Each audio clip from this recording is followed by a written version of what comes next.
Imagine the liberation struggle if people just folded their hands, waiting for Robert Mugabe and Joshua Nkomo to liberate them.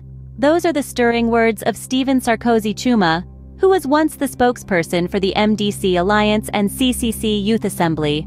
Chuma is calling for a confrontation of Zimbabwe's current authoritarian rule under President Emmerson Mnangagwa. In the face of political oppression and economic turmoil, Chuma's words ring out with a clear demand for change. This is not a plea to the powers that be, but a call to action for every Zimbabwean citizen. His message is born out of the frustration and disillusionment shared by many in Zimbabwe, who refuse to remain passive amid the country's mounting challenges. He challenges his fellow Zimbabweans with a vision of a different path, one where courage and determination replace complacency. His words, delivered with conviction, serve as a wake-up call to a nation teetering on the brink of despair. Drawing parallels between the struggles of the past and the challenges of the present, Chuma underscores the urgency of the situation. Surely Ian Smith's "not in 1,000 years" would have been fulfilled.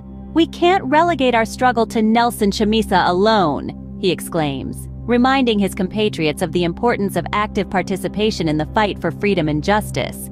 His message is clear and direct.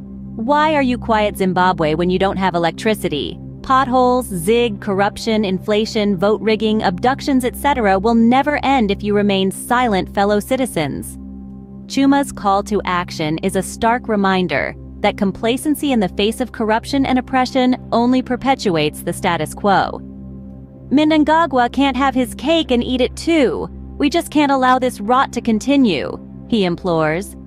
The state of Zimbabwe today is a reflection of the challenges that Chuma highlights.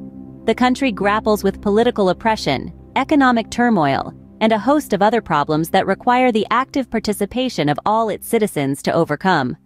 In conclusion, Chuma's call to action is a rallying cry for change, a plea for decisive action, and an impassioned exhortation for every Zimbabwean to rise against the current regime.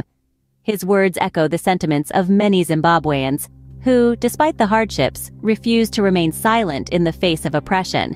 They serve as a stark reminder that the fight for freedom and justice is a collective responsibility, not just the duty of a select few.